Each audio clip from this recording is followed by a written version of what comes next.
Hey guys, how are we? Jackson here from Division 1 Performance. Today we start to build on our last progression of our rehab sort of protocol, okay? Today we're going to be looking at a very specific muscular imbalance that the majority of people have. What this is when the shoulder is sort of turned in like that, which is a pec minor dominance over our lower traps, right? As you can see from front on, Rod here, on this side here, the sort of dysfunctional side, fairly normal. That humeral head is sitting in a nice even line there, and then on this side here we're slightly elevated up with the traps and slightly pulled forward at the pec there. All this means is that the pec minor is pulling really tight on that sort of shoulder joint there, and this lower trap here can't sort of work properly. So Rod, if you were to throw your hands overhead for me, what you'll notice is that this arm here has a lot more range of motion compared to this arm here, okay? And you can see the differences in the gaps between his ears and his arms there. And that's just caused by a little bit of dysfunction on this side where his shoulder blade can't rotate upwards. So what we're going to have a look at today is a couple little things of how we can start to change up what he's currently doing, how to fix the postural stuff, and then what we can integrate in at the gym to start to kind of chronically fix this condition. Alrighty guys, so the first thing that we're going to have a look at is what type of mobilization and release techniques we can use to start to allow for this shoulder to get into the right position, okay? Just remember, with any type of injury, you need to establish the base range of motion before you can start to integrate back into the gym and start loading it back up again.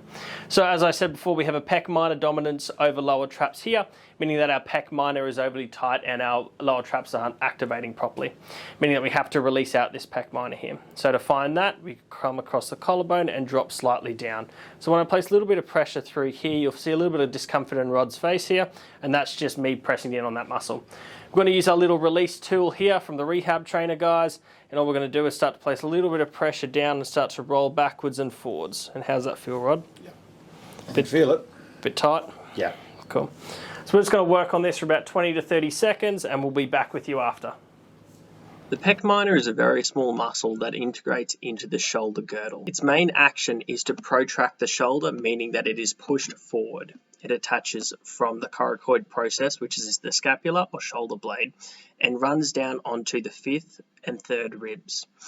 This is a very important muscle that we need to consider when considering rehab, because a pulled forward or protracted position is often linked to a lot of dysfunction at the shoulder, particularly when trying to rotate. It is something that we really need to consider, and hence why we have protocols here at Division 1 Performance to try and aid in its function and recovery.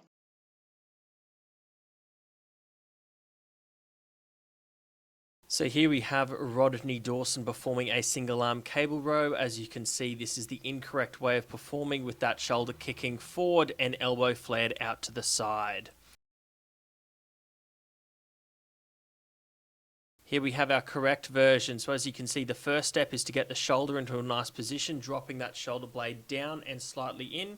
And as we're rowing in, slightly supinating the hand or placing our palm upwards to get a little bit better contraction through our back there. I'm now moving him back on the seat to get a little bit more range so he can fully extend and flex that arm. From there, locking that shoulder in position, back and down, and a small rotation at the end to get a little bit of extra contraction around that lower trap and rhomboid area. And this one here, you can see he's really starting to focus on that squeeze at that top portion and a nice slow eccentric.